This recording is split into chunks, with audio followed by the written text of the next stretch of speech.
Saudara, hari ini tanggal 30 Oktober. Jadi berarti besok itu 31 Oktober.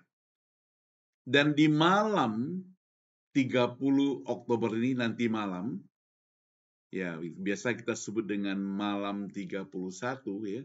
Jadi malam nanti orang-orang di Amerika mungkin sekarang sudah tersebar sampai ke Indonesia, seluruh dunia, merayakan yang disebut dengan Halloween. Ya. Tapi sebelumnya mari kita berdoa. Bapa di surga, kami mau serahkan apa yang kami pelajari pada hari ini tentang hari Halloween, lalu bagaimana pengaruh dan bagaimana sikap orang percaya.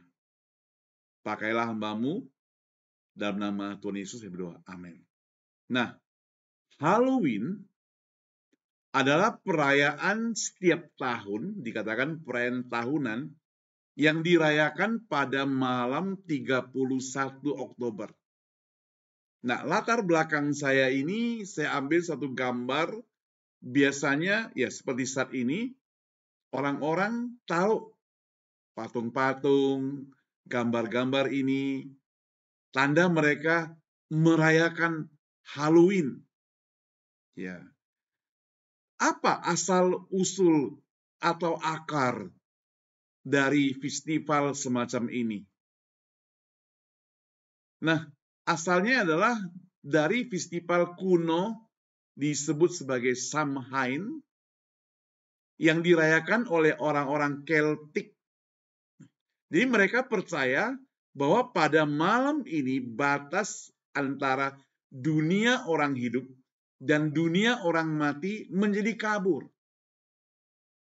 Seiring waktu, tradisi ini bercampur dengan perayaan Kristen yang disebut dengan All Saints Day,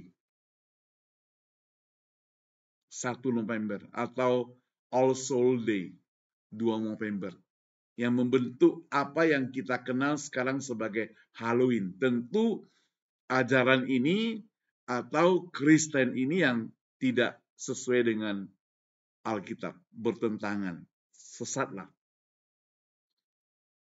Sekarang jadi pertanyaan bagi saudara yang sudah pernah merayakan, pernah tahu ya, apa yang dirayakan orang-orang pada Halloween ini. Nah, pada Halloween ini orang-orang merayakan panen musim gugur. Kemenangan akan orang yang telah meninggal. Nah ini, poin ini yang tidak sesuai dengan firman Tuhan. Kegembiraan dan keseruan dari kostum dan dekorasi yang menyeramkan. Apalagi hal-hal yang menyeramkan. Ya, saya juga heran dengan zaman sekarang, anak-anak bahkan remaja sampai tingkat dewasa, mereka suka pada boneka yang menyeramkan, labubu, ya.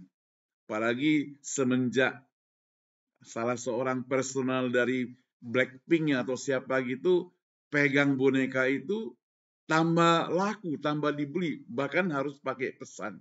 Jadi aneh kan dunia sekarang yang pakai yang menyeramkan.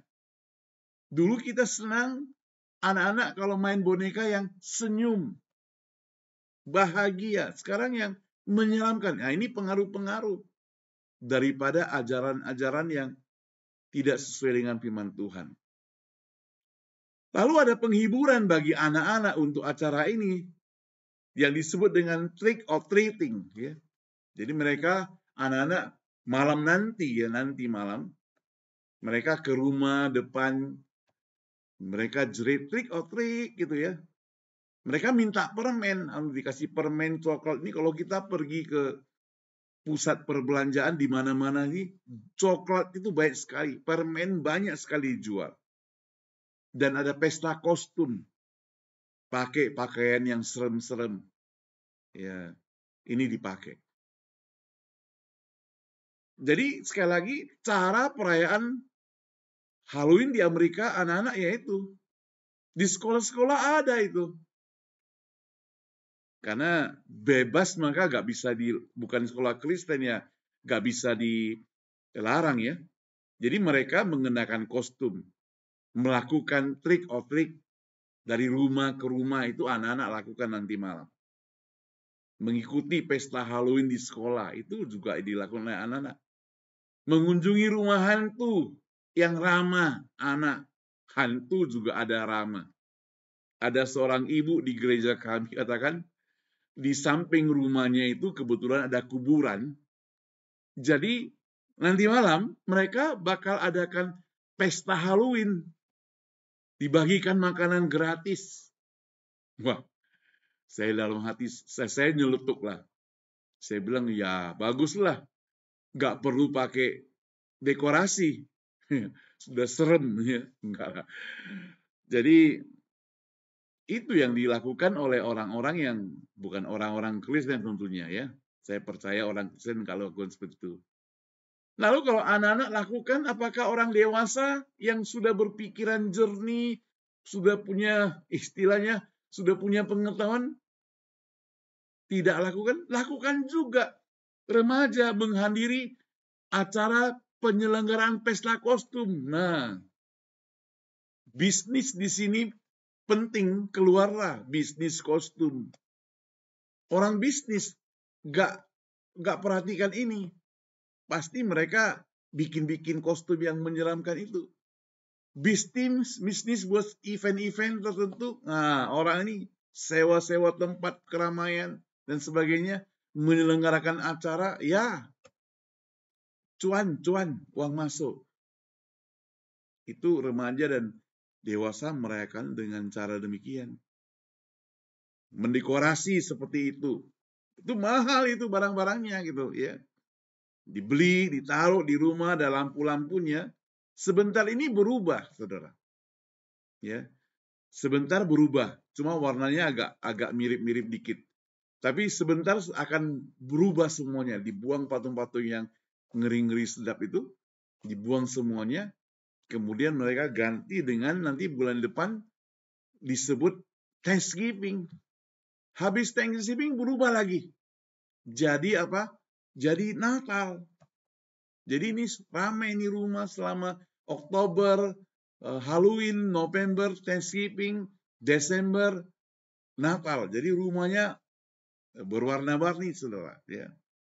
Nah, kemudian mereka juga nonton film horor, mengunjungi wahana rumah hantu yang lebih menantang, pakai topeng dan sebagainya. Itu berpartisipasi dalam parade Halloween itu dirayakan oleh remaja dan dewasa. Jadi ada 7 khas perayaan Halloween itu. Kostum yang menyeramkan, karakter populer yang menyeramkan, ada labu yang diukir, ya itu labu warna orange, dekorasi hantu, laba-laba, kelelawar dan sebagainya itu dekorasinya. Yang keempat, permen makanan bertema Halloween, bungkusannya itu warna oranye, ada gambar-gambar kayak mirip-mirip hantu, rumah hantu, wahana yang menakutkan. Tradisi tadi saya sudah sebutkan, bagi-bagi permen, trick or treat, warna khas oranye dan warna hitam. Nah, saudara yang dikasih Tuhan, itu sedikit latar belakang singkat aja. Dan perayaan orang rayakan Halloween. Sekarang bagaimana sikap gereja? Saudara, gereja-gereja di Amerika menanggapi sejak dulu masalah perayaan Halloween ini. Pertama, gereja menolak perayaan ini, menganggap bahwa ini milik orang pagan. Jadi mereka menolak supaya anak-anak tidak terpengaruh dengan mereka semuanya dan ikuti acara itu. Maka sekolah-sekolah Kristen, gereja-gereja Kristen mereka bikin acara yang disebut dengan Harvest Festival. Jadi anak-anak dikumpul, adakan pesta, ya semacam pesta Kristen, agak ya bagi-bagi permen sih oke aja, gak masalah mereka ikuti. Tapi bagi-bagi traktat dan sebagainya, sharing firman Tuhan, ada bikin booth di mana ada ayat-ayat Alkitabnya dan sebagainya. Toko-toko yang dikeluarkan ya toko-toko Alkitab dan sebagainya. Bukan lagi pakai toko-toko yang menyeramkan itu. Itu cara dari gereja menghadapi keadaan ini. Ya ada yang nggak mau peduli, netral aja, mereka nggak bikin apa-apa. Ya. Jemaat itu memutuskan sendiri asal tidak terpengaruh dengan hal-hal yang jahat. Lalu apa kata Alkitab sendiri, saudara?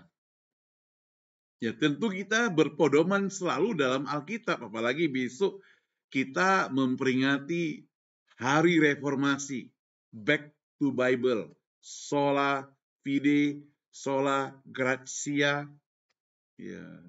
Kemudian apalagi Solidio Gloria, dan satu hanya Alkitab, Sola Scriptura, satu Kristus juga. Tapi kita kembali kepada Alkitab. Alkitab secara tidak langsung membahas Halloween, walaupun tidak ada kata modern Halloween itu. Namun beberapa ayat yang sering dikaitkan adalah satu, janganlah kamu berpaling kepada arwah atau roh-roh peramal. Janganlah kamu mencari mereka dan dengan demikian menjadi najis karena mereka. Akulah Tuhan Allahmu. Imamat 19:31. Ingat, Allah pencipta, Allah pencemburu, jangan ada padamu Allah lain di hadapanku. Maka 1 Tesalonika 5 ayat 22 mencatat, sebab itu jauhkanlah dirimu dari segala yang jahat. Kegelapan, iblis, setan, lakukan yang jahat. Itu bukan karakter daripada orang percaya tentunya. Ya, bukan karakter orang percaya. Orang percaya tidak berpedoman atau mengikuti kepada yang jahat. Ulangan 18:10-11. Jangan ada terdapat di antara kamu seorang pun yang menjadi penenung, seorang peramal, seorang penelaah, seorang penyihir, seorang pemantra, ataupun seorang yang bertanya kepada arwah atau roh peramal atau yang meminta petunjuk kepada orang-orang yang mati. Jadi harus kita pahami bahwa sebagai orang percaya kita tidak menyelenggarakan macam-macam yang sedemikian itu. Perlu diingat bahwa interpretasi ayat ini dalam konteks Halloween dapat bervariasi, ya, tergantung pada pandangan teologis masing-masing dan juga denominasi. Tapi pada umumnya gereja-gereja tidak menyetujui, ya, tidak ikut-ikutan sampai yang sedemikian rupa. Biasanya bukan acara gereja. Mungkin orang gereja ada ikut, bisa jadi. Tapi itu bukan acara gereja. Acara gereja ya Harvest Festival itu. Jadi ingat ya, saudara yang dikasih Tuhan, jangan menjual iman kita kepada yang lain. Yesus sudah berkorban untuk kita. Kita mesti beriman kepada Tuhan Yesus, bukan kepada setan-setan jalanan itu. Ya. Mari kita berdoa. Bapa di surga, terima kasih untuk penjelasan perenungan singkat hari ini mengenai Halloween. Pakailah kehidupan kami supaya kami tetap setia, tetap berpedoman, tetap satu dalam Tuhan. Percaya Yesus sebagai juru selamat. Tidak menyimpang kanan maupun ke kiri. Dalam nama Tuhan Yesus kami berdoa. Amin. Terima kasih. Tuhan Yesus memberkati kita semua.